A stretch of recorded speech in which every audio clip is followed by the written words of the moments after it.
Have you ever done everything right, lived faithfully, prayed honestly, and still watched your life fall apart? Have you ever cried out to God and heard nothing but silence? If so, this story is for you. In the land of Uz, there lived a man named Job. The Bible describes him as blameless and upright, a man who feared God and turned away from evil. Job was not only known for his faith, but also for the way he lived it out daily. He was wealthy, owning thousands of sheep and camels, oxen and donkeys, and he had many servants. Yet Job did not place his confidence in his possessions. What mattered most to him was his relationship with God and the well-being of his family. Job had 7 sons and 3 daughters. They often gathered together to feast, and after every celebration, Job would rise early in the morning to offer sacrifices on their behalf. He would say in his heart, "Perhaps my children have sinned and cursed God unknowingly." Job's faith was sincere and consistent. He did not serve God for attention or reward. He served God because he loved him. One day, the Bible tells us that the sons of God came to present themselves before the Lord, and Satan also came among them. God asked Satan where he had come from, and Satan replied that he had been roaming back and forth across the earth. Then God spoke of Job, saying there was no one like him on the earth, a blameless and upright man who feared God and turned away from evil. But Satan challenged God. He claimed that Job only feared God because God had blessed him and protected him. Satan argued that if Job lost everything, he would surely curse God. God allowed the test, but he placed a limit. Satan was permitted to touch Job's possessions, but not his life. In one moment, disaster struck. A messenger came running to Job to tell him that raiders had attacked and taken his oxen and donkeys, killing the servants who were with them. Before the man could finish speaking, another messenger arrived with terrible news. Fire had fallen from the sky and burned up the sheep and the servants. Then another messenger arrived, saying that the camels had been taken by raiders, and while he was still speaking, the final messenger arrived with the most devastating news of all. Job's sons and daughters were gathered together in one house, feasting, when a powerful wind struck the house.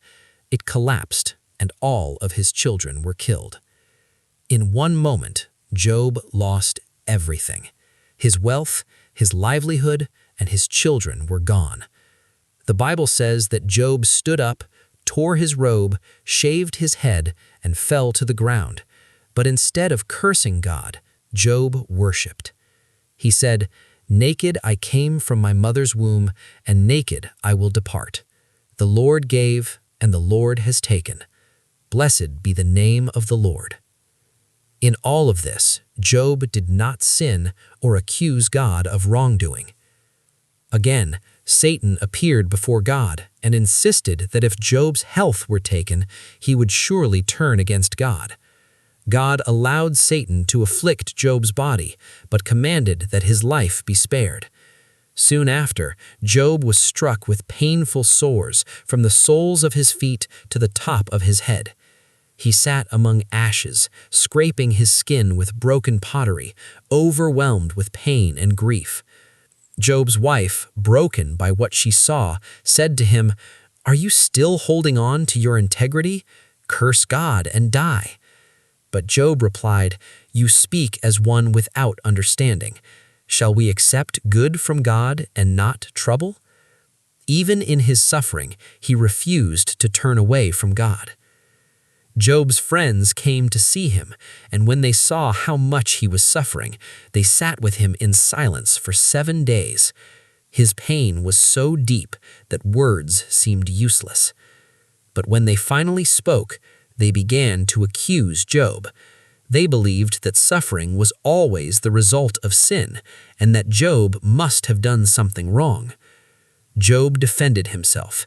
He cried out to God in his confusion and anguish. He questioned why the righteous suffer and why God seemed silent. Job did not hide his pain. He poured out his heart honestly, even when he did not understand what God was doing. Still, God remained silent. Then, out of a whirlwind, God spoke. God did not explain Job's suffering or give him the answers he expected. Instead, God revealed his power, his wisdom, and his sovereignty. He asked Job where he was when the foundations of the earth were laid, who commands the morning, and who gives strength to the mighty creatures of the earth. In that moment, Job realized how small he was and how great God truly is. He humbled himself and said, "Surely I spoke of things I did not understand, things too wonderful for me to know.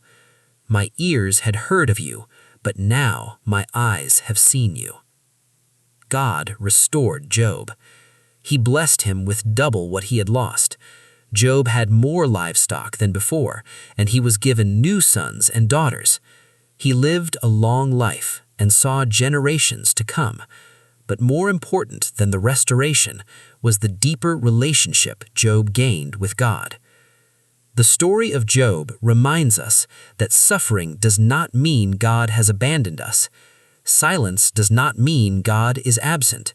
Faith is proven when life is easy, but when we continue to trust God, even when we do not understand His ways.